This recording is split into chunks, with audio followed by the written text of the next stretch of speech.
Bonjour à tous, bienvenue dans cette nouvelle vidéo. Aujourd'hui, on affronte une nouvelle paire française lors de ce 5e tour de ce championnat du monde par paire junior. On affronte Maxence Fragola en sud et Nao Tabata en nord. Je suis toujours en est avec la main que vous voyez ici. Allez, on se lance. Après un passe d'entrée, j'ouvre d'un carreau. Mon adversaire Maxence contre, passe chez Romaric, un cœur. Je passe, un sans atout, passe deux cœurs, passe.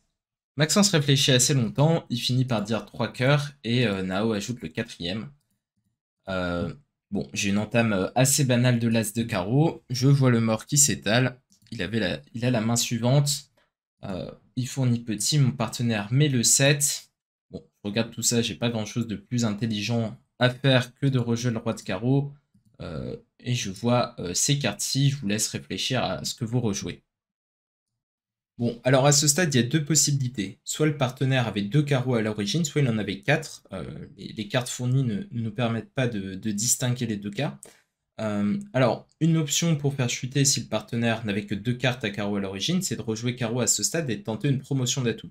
Si le partenaire a le valet de cœur second, ça marche très bien parce que le déclarant est obligé de couper de la dame, il remonte à trèfle avec son roi, il joue cœur vers le roi, on plonge de l'as et on rejoue carreau et le valet de cœur de notre partenaire est promu. L'alternative, c'est de jouer que le partenaire a 4 carreaux et qu'on va faire chuter le contrat naturellement avec deux levées de carreaux, l'as de cœur et le roi de trèfle du partenaire. Par exemple, si le déclarant est 6-3-3-1, ici on rejoue trèfle, bah, il n'a aucune chance de se débarrasser de quoi que ce soit et il va juste chuter en ligne.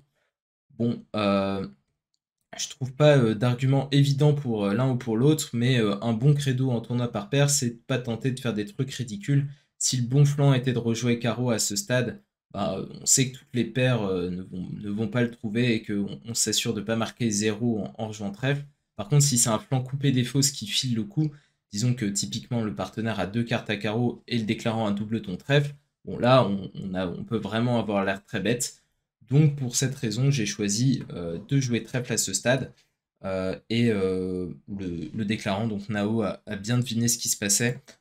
Il avait 7 mains, il a mis l'as de trèfle, il a fait tomber les atouts et après il a fait l'expasse à trèfle sur Romaric. Il était un petit peu aidé par le 2 de carreau de Romaric qui appelait à trèfle. Alors peut-être qu'il aurait aussi pu faire un faux appel sans le roi de trèfle et avec la dame de pique, mais bon, il était un peu obligé parce que jouer le roi de trèfle placé, ça voulait dire jouer le roi de trèfle troisième placé ou le squeeze pique trèfle sur moi, mais ça commençait à me faire beaucoup de points d'honneur parce que je montrais as roi de trèfle, l'as de cœur, bon ça il sait pas encore, je pourrais avoir as roi de carreau, le roi de trèfle et la dame de pique, et dans ce cas-là, il pourrait faire un squeeze sur moi, mais il a bien deviné, il a mis l'as de trèfle, et après, plus tard, il a fait son expasse, et donc il a marqué 4 cœurs égales, comme la majorité de la salle, mais on a quand même marqué 30%, parce qu'il y en avait quelques-uns qui jouaient pas la manche, et quelques-uns qui faisaient une levée de moins, donc qui chutaient leur contrat.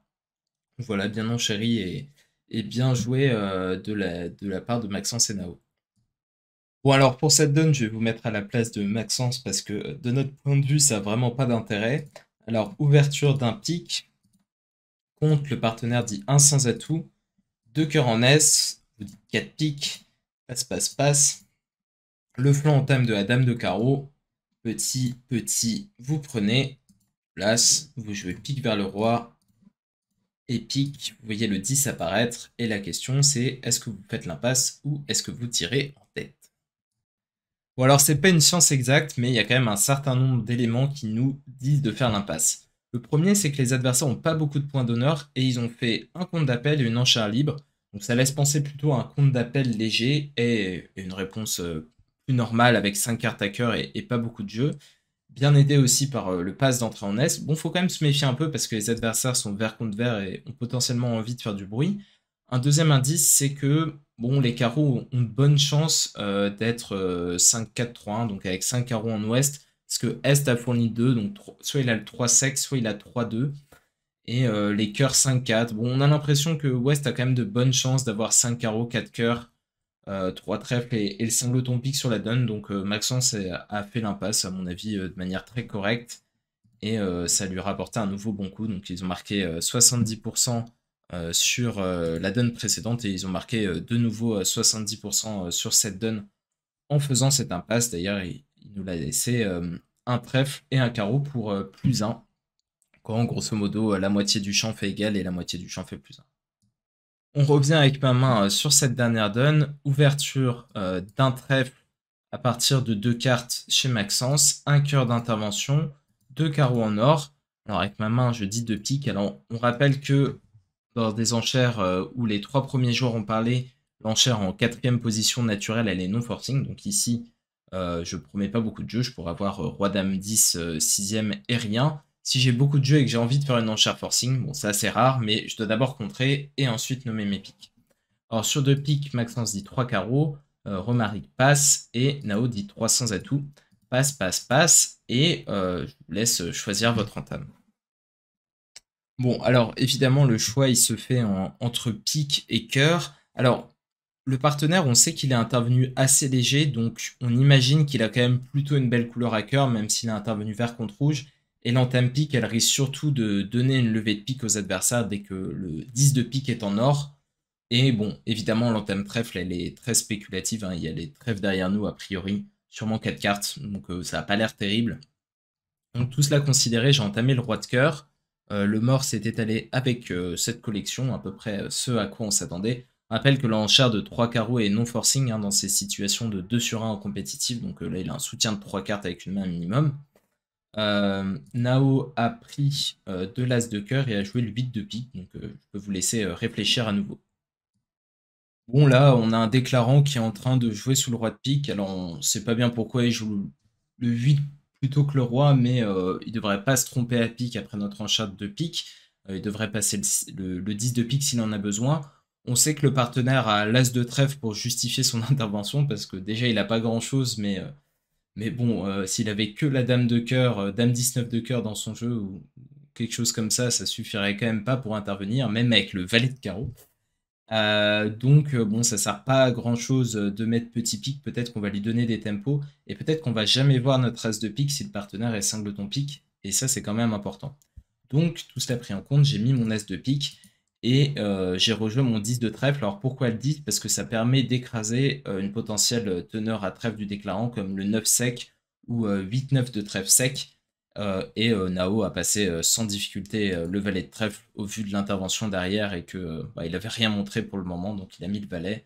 Mon partenaire a pris de l'as et là, à ce stade, le déclarant avait ses levées, donc je vous montre tout ça, à peu près ce à quoi on s'attendait.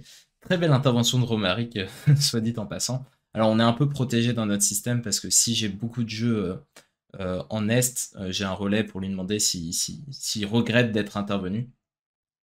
Donc on peut se permettre de faire des interventions assez légères comme ça, en particulier non vulnérables.